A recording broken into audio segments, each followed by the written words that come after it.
Welcome to PCOS Unfiltered, Nourish, Heal, Thrive, the place where real talk meets real healing. I'm Lindsie, health coach, nurse, mindful eating advocate, and fellow health warrior. Each week, we're diving deep into the truth about PCOS, from nutrition and mindful habits to emotional healing and everything in between, all without the filters, the fads, or the shame. If you're ready to nourish your body, heal from the inside out, and finally thrive, you're in the right place. Let's get started.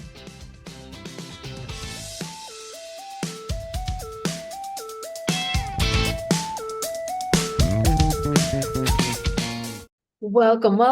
So today we are talking about insulin resistance, specifically what it is, how it shows up in your life, and why it is often missed entirely in traditional medical care. So let's be real. If you've been told everything looks normal, but you don't feel normal, then this episode is for you.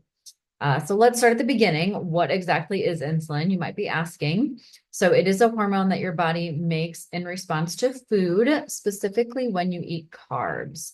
So anything like breads, pasta, even fruit, oatmeal, a lot of processed packaged items are going to be heavy in carbs. And what that does is your blood sugar or blood glucose rises, and then your pancreas releases insulin to help move that sugar out of the bloodstream and into your cells to use it for energy. So it therefore affects every single cell in your body when you think about it that way. It could be from your brain to your heart to the nerves in your toes, everything in between. And it's really a beautiful system when you think about it like that, until it isn't, right? So when your body starts needing more and more insulin to get the same job done, that is called insulin resistance. Side note, this affects more than 133 million Americans and up to 88% of adults in the US. Crazy numbers. And there are definitely big ties to this with PCOS. So that's why I wanted to kick it off talking about insulin resistance. So with this, it's like your cells just stop answering the door when insulin comes knocking. So now you've got more insulin floating around and a higher blood sugar, and your body's like, well, I guess I just need to make more insulin to bring that blood sugar down. So it keeps making more and more to get the blood sugar down. And then the cycle just kind of keeps going and continues.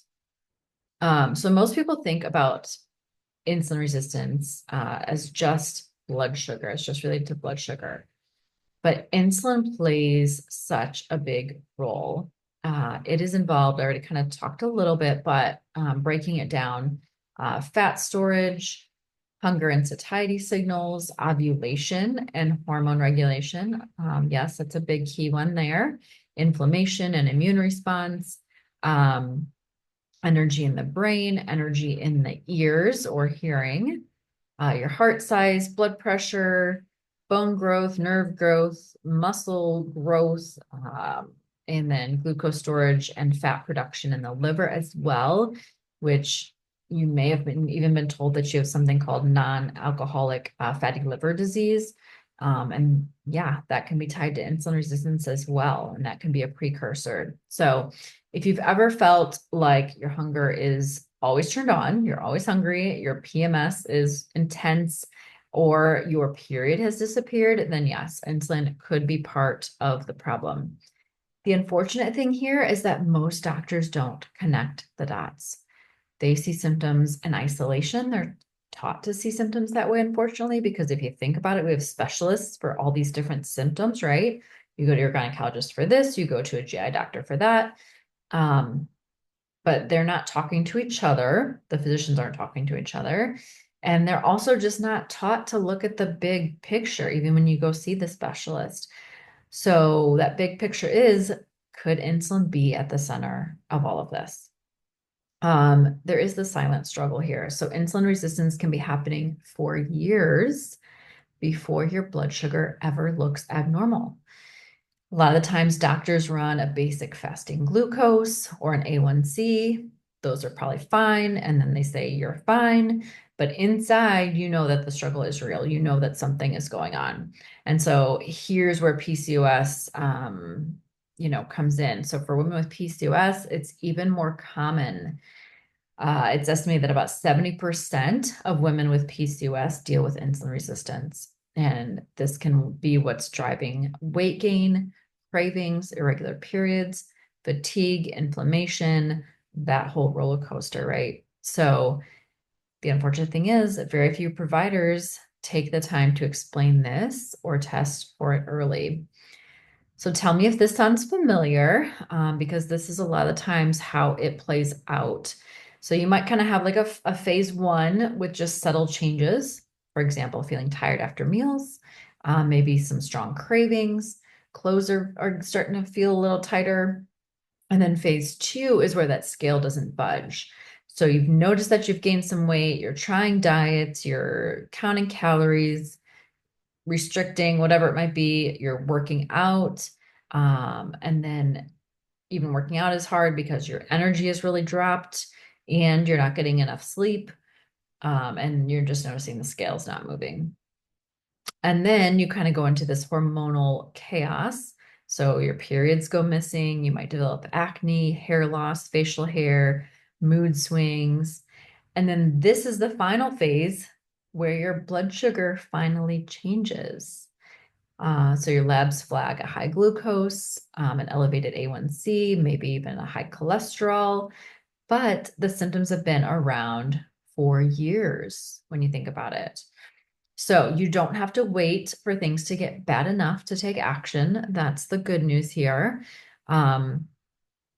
You might be experiencing, I want to cover these symptoms again, might be experiencing some of these symptoms or signs that you could be insulin resistant.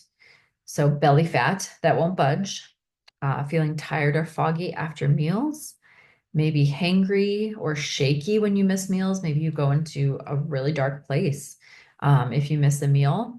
Constant cravings, especially for sugary items, workouts that don't help with your weight, skin tags or dark patches on the skin.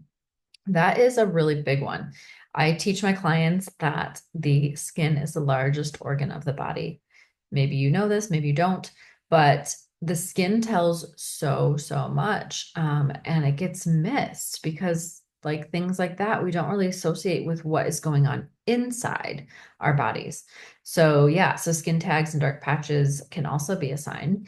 And then normal labs, but you still feel off, right? There's probably a reason you went to the doctor, but then they say your labs are all fine and they just kind of send you on your way. Those could all be signs of insulin resistance. So this does not come down to a willpower issue. It comes down to biology, but it can change. So imagine insulin is the key and your cells are the lock. So that lock starts getting rusty and your body keeps trying more keys, sending more keys to, or the keys again are the insulin, sending in more insulin to open up that cell or that lock. And the thing is, your glucose levels stay normal because those doors do actually open at some point, despite sending more and more insulin in. To open that door, but the doctors continue to see normal glucose and then assume all is well. But your body is actually working 10 times harder behind the scenes, and that's the part that they don't get. So you need to test both insulin and glucose to see the real picture. I will get into it more. Like I said, this is the first of a 3-part series, so we will talk about more as to why some doctors may not test for insulin. But for right now, what happens if you think about it, if this is you, um, you have to think insulin resistance is not a side effect, it's the driver. And so you go to the doctor, and a lot of times they put you just on birth control then because you're having some of these symptoms, metformin, or they just tell you to lose weight, but without any specific guidance on how to do that. And no one explains how insulin resistance is like what's going on behind the scenes and how it's messing with our hormones, our hunger, energy. So just know that you are not broken. You're just missing this critical information here. So some simple steps you can take: ask your provider for a fasting insulin test. They may or may not order it. But step one here is you being the advocate and you taking the power back to control your health and your journey. So ask your provider. Sometimes they may not order it because there is some varying, what do I say? The research kind of varies as to what normal is. So in general, I think most of the consensus is optimal is between a 2 and a 6, or like less than 7, basically, for your insulin level. But typically anything below 10 is also good. Some labs will say up to 25, but that would seem way too high. So below 10, I would say good. If it is something that you can track over, a few months or a year period, and you're seeing a steady increase, then that's also a good indicator as well. So here's the other thing. You can, without the insulin test, you can also help yourself determine if insulin resistance might be playing a role here. So something I like to call the food timeline, and you want to start tracking, even if you just do this for like 2 or 3 days, because sometimes more than that can stress you out. And guess what happens? It can lead to more insulin resistance. So just a couple days, but start by tracking how you're feeling at the start of a meal, maybe how your energy is, if you're having a craving, like why you're actually eating that meal. Is there a certain hunger going on? And then maybe a few bites into the meal, immediately after the meal, and then maybe an hour or 2 after, and then even the next morning. And what I want you to pay particular attention to are your energy levels, your cravings, and your hunger. How are you feeling around those? Again, at the beginning, kind of middle, during your meal, immediately after, and then long after your meal. Because your body is telling you something. You just need to listen, and this is a great tool to help you listen.